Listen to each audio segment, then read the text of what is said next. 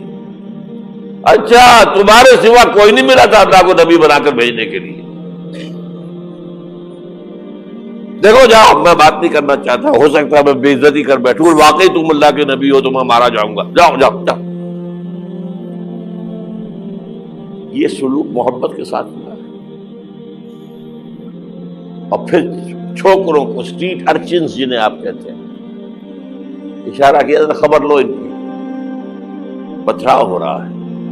ساتھ کوئی ہے ہی نہیں، ایک آدمی صرف، زید ابن حارثہ. اب سامنے سے پتھر آ رہے ہیں تو حضرت زید آگے آ جاتے ہیں، ڈھال بنتے ہیں. مجھے لگے پتھر حضور کو لگے، اب پیچھے سے آ رہے ہیں. چاروں طرف سے تو ڈھال نہیں بن سکتا.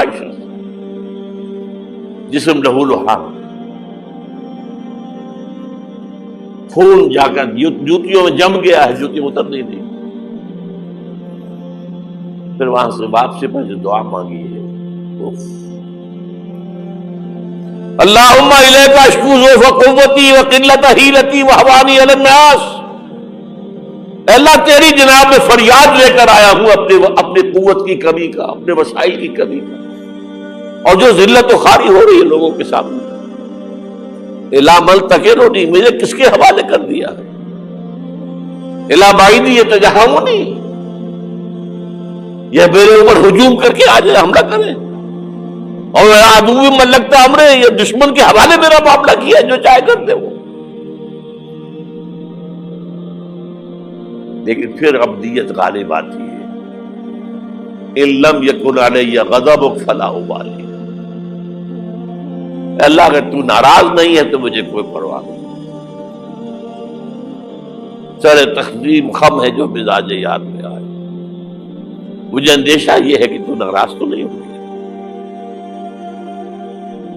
یہ تکلیفیں جھیلی ہے. سینکڑوں صحابہ نے جانوں کا نذرانہ پیش کیا ہے. احزاب کی جنگ میں فاقوں پر فاقے ہو رہے تھے اور ان فاقوں کی حالت میں خندق کھودنے کا حکم ملا ہے. لوگوں کی کمریں دوہری ہو رہی ہیں، پتھر باندھے ہیں اپنے پیٹوں سے، اپنے چادروں کے ساتھ کس کر کمر دوہری نہ ہو جائے. اور جب صحابہ کدالیں چلا رہے ہیں تو کیا کہہ رہے ہیں؟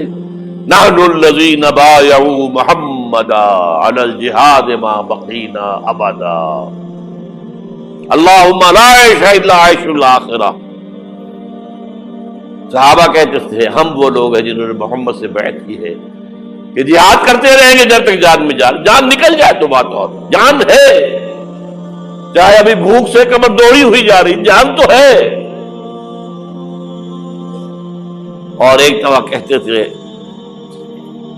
اللہم لا عیش الا عیش الآخرہ، اے اللہ عیش زندگی تو آخرت کی زندگی ہے. اور حضور فرماتے تھے، حضور کے بیٹھے ہوئے نہیں تھے گاؤں تکیہ لگا کر، پتھر اٹھا اٹھا کر خندق میں سے لے جا کے باہر پھینک رہے تھے. جب صحابہ کہتے ہیں اللہم لا عیش الا عیش الآخرہ، حضور فرما رہے ہیں فاغفر الانصار والمہاجرہ، اے اللہ ان انصار اور مہاجرین کی مغفرت فرما دو. پھر حضور کی خدمت میں کچھ لوگ آئے، حضور اب یہ فاقہ ناقابل برداشت ہو گیا، دیکھیے ہم نے یہ پتھر باندھے ہوئے اپنے پیٹ کے ساتھ. حضور نے کرتا اٹھا کر دکھایا، وہاں 2 پتھر بندھے ہوئے. یہ ہے سیرت النبی. آپ کس چیز کو سیرت النبی سمجھتے ہیں؟ بہرحال اس موضوع پر میری ایک کتاب ہے منہج انقلاب نبوی، یہ انقلاب کیسے آیا تھا. اگر دل میں ذرا بھی آرزو پیدا ہو گئی ہو کہ اللہ قبول کر لے مجھے قبول کر لے اس کام کے لیے، تو وہ کتاب آپ کے لیے مست ہے.